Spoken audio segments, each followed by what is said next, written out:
Lembaga Kursus dan Pelatihan LKP Agung bekerja sama dengan Direktorat Kursus dan Pelatihan Direktorat Jenderal Vokasi Kemendikbudristek menggelar program pendidikan kecakapan wirausaha PKW level platinum dengan jenis keterampilan tata kecantikan kulit. Nantinya para peserta akan dipersiapkan jadi wirausaha di bidang tata kecantikan kulit.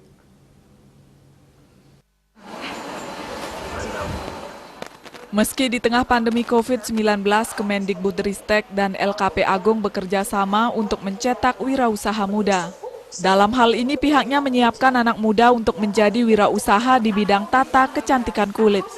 Tata kecantikan kulit meliputi perawatan wajah, tata rias wajah, perawatan tangan, dan perawatan kaki.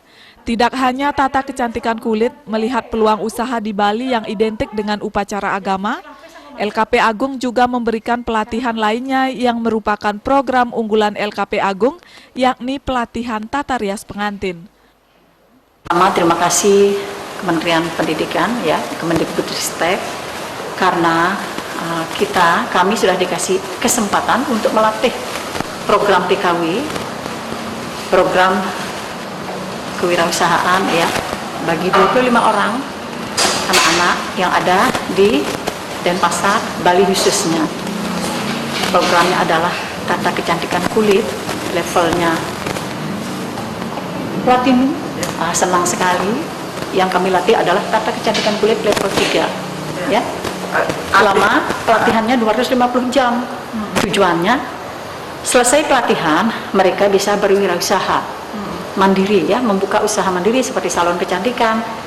Nah, ada satu hal yang lebih kami latih di sini adalah tata rias pengantin. Program kita adalah tata kecantikan kulit, tetapi tata rias pengantin sangat booming di Bali, untuk upacara-upacara yang ada di Bali, makanya kami tambahkan tata rias pengantin.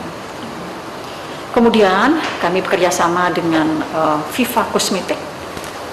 Mereka kelebihannya anak-anak nanti bisa sambil berjualan produk-produk Viva Kosmetik yang bisa diambil.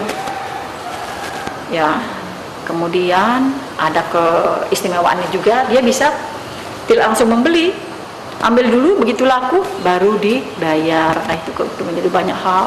Peserta pelatihan tata kecantikan kulit wajib menggunakan busana berwarna putih yang disiapkan oleh LKP Agung karena merupakan rumpun kesehatan kulit. Total 25 orang peserta ini nantinya akan mengikuti kegiatan ujian tata rias pengantin pada 31 Oktober 2021. Pelatihan dilengkapi dengan sarana dari Kemendikbudristek berupa LED TV dan fasilitas-fasilitas penunjang lainnya. Peserta yang berjumlah 25 orang berasal dari seluruh kabupaten kota seprovinsi Bali, seperti Kabupaten Karangasem, Buleleng, dan Jembrane. Mereka difasilitasi mes atau tempat bermalam oleh LKP Agung. Kegiatan ini juga didukung oleh Viva Kosmetik, Aku Cinta Produk Indonesia. Desak Aryani, Bali TV.